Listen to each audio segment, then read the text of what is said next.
ఉపాధి హామీ కూలీలను నరక యాతన పెట్టేస్తోంది కూటమి ప్రభుత్వం. 2 నెలలుగా చేసిన పనికి కూలీ డబ్బులు చెల్లించకుండా కూలీలను పస్తులు పెడుతోంది. రెక్కలు ముక్కలు చేసుకుంటేనే కానీ గంజి నీళ్లకు గతిలేని నిరుపేదలు మండు టెండల్లో చెమటోడ్చి పనిచేసినా ఇంట్లో పొయ్యి వెలిగే పరిస్థితి లేదు. 8 వారాలుగా కూలీ డబ్బులు చెల్లించకపోవడంతో కూలీలు ఉస్సూరుమంటున్నారు. రాష్ట్ర వ్యాప్తంగా ఉపాధి హామీ కూలీలకు రాష్ట్ర ప్రభుత్వం 750 కోట్లకు పైగా కూలీ డబ్బులు బకాయి పెట్టి తమాషా చూస్తోంది. ఏపీలో కూటమి ప్రభుత్వం అధికారంలోకి వచ్చిన తరువాత అప్పటి వరకు గత వైఎస్ఆర్ కాంగ్రెస్ ప్రభుత్వం అమలు చేసిన సంక్షేమ పథకాలను ఆపేసింది. తాము ఇస్తామన్న సంక్షేమ పథకాలను గాల్లో కలిపేసింది. చేతిలో చిల్లి గవ్వలేక నిరుపేదలు బోరుమంటున్నారు. వ్యవసాయ పనులు లేని కరువు ప్రాంతాల్లో ఉపాధి హామీ పనులు చేసుకుని గంజైనా తాగుదామనుకున్న పేదలను కూటమి పాలకులు వేధించుకు తింటున్నారు. పెద్ద పెద్ద కాంట్రాక్టర్లకు కోట్లాది రూపాయల పెండింగ్ బకాయిలను క్షణాల మీద చెల్లించేస్తోన్న చంద్రబాబు ప్రభుత్వం పేదల కూలీ డబ్బులు చెల్లించడానికి మాత్రం తమ దగ్గర చిల్లర లేదంటోంది. కష్టపడి పనిచేసిన తర్వాత కూడా డబ్బులు చెల్లించకపోతే ఎలాగా అని కూలీలు ఆక్రోశిస్తున్నారు.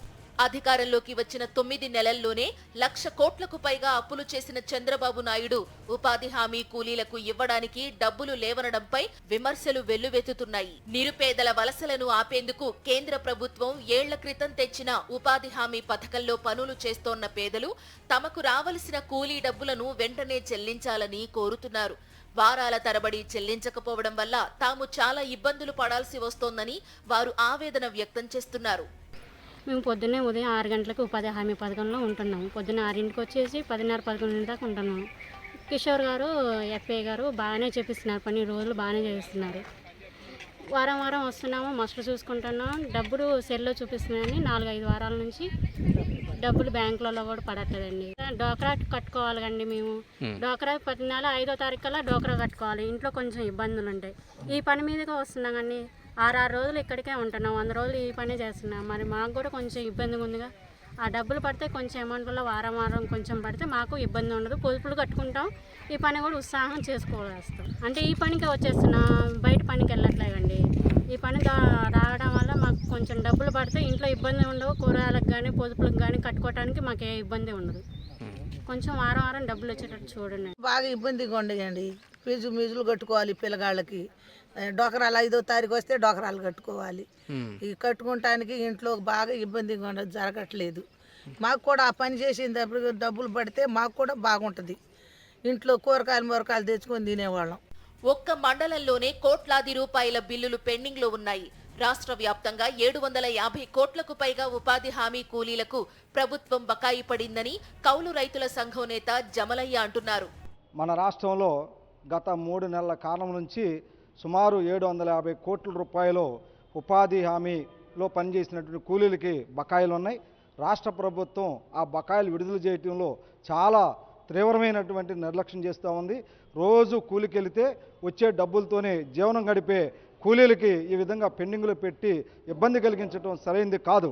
తెలుగుదేశం ప్రభుత్వం అధికారంలోకి వచ్చిన తర్వాత తమ అనుకూలమైనటువంటి కాంట్రాక్టర్ బిల్లులు ఏదైతే పెండింగ్లు ఉన్నాయో అవి మాత్రం విడుదల చేస్తూ ఉన్నారు. వ్యవసాయ కూలీలు మాత్రం కనిపించట్లేదు.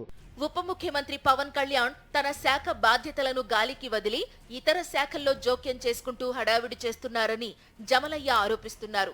పవన్ కళ్యాణ్ కబుర్లు ఆపి ఉపాధి హామీ కూలీల డబ్బులు తక్షణమే చెల్లించేందుకు ఏర్పాట్లు చేయాలని జమలయ్య డిమాండ్ చేస్తున్నారు. పంచాయతీరాజ్ శాఖ బాధ్యతలు నిర్వహిస్తున్నటువంటి జనసేన అధినేత పవన్ కళ్యాణ్ గారు మాత్రం తన శాఖ విధులు మాత్రం మరిచి వేరే శాఖల పనులు చేస్తున్నట్టుగా స్పష్టంగా కనపడతా ఉంది. మరి రోజు కూలీనాలు చేసుకొని బతికే, అంటే ఒక రకంగా చెప్పాలంటే వ్యవసాయ పనులు లేనటువంటి కరువు మండలాల్లో కూలి పనులు చేసుకొని ఉపాధి పనులు చేసుకుని బతికే కూలీల గురించి మరి పవన్ కళ్యాణ్ గారు మాట్లాడకపోవటం చాలా ఆశ్చర్యంగా అనిపిస్తూ ఉంది. ఎప్పటికైనా పవన్ కళ్యాణ్ గారు తన శాఖ బాధ్యతల్ని దృష్టిలో పెట్టుకొని కూలి పనులు చేసుకున్నటువంటి, ముఖ్యంగా ఉపాధి పనులు చేసుకొని బతుకుతున్నటువంటి కూలీల మీద శ్రద్ధ పెట్టి వాళ్ళకి ఇవ్వాల్సినటువంటి ఏదైతే 750 కోట్ల రూపాయలు పైచిలుకున్నాయో వాటిని విడుదల చేసి కూలీలని ఆదుకోవాలని చెప్పేసి మేము రాష్ట్ర ప్రభుత్వాన్ని డిమాండ్ చేస్తా ఉన్నాం.